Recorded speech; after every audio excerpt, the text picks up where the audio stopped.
Acara ini disponsori oleh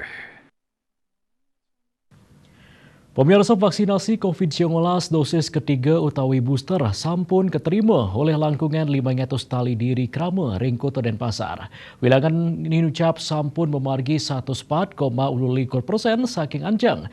Juru bicara Satgas Penanganan COVID-19 Kota Denpasar Dewa Gede Rai tanggal 19 September mausang, kewentenang pemargi punika kaudingin pinih ageng ring Bali.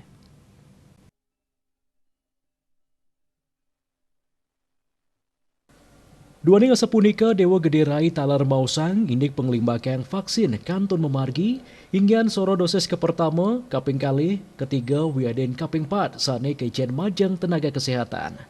Pemargi vaksinasi booster wantah metetujon ngerakse kesehatan nakes Ring Kota Denpasar sampun kekawitin dawag tanggal 19 Juli sane lintang. Pengelimbakan vaksinasi COVID-19 dosis kaping 4 kelaksanaan selama interval 6 bulan dawag pengelimbakan vaksinasi dosis booster ke pertama. Manut Dewa Rai sekadi pemargi sedurungyane vaksinasi dosis kaping 4 inucap mengenah ring fasilitas kesehatan suang-suang. Lianan punika indeks soroh vaksin sane keicen wantah Moderna antuk atenge dosis.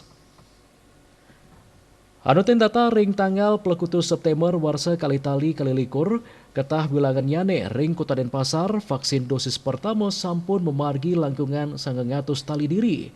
Rares ring dosis kaping kali sampun memargi langkungan 800 talian diri. Dosis ketiga langkungan 500 talian diri, saha dosis kaping 4 pemekas kaulangan majeng nakes langkungan 9 tali diri. Asapun dikataler, wilangan kasus keramo sane sampun kini COVID-19 sering Kota Denpasar, langkungan seket talian kasus.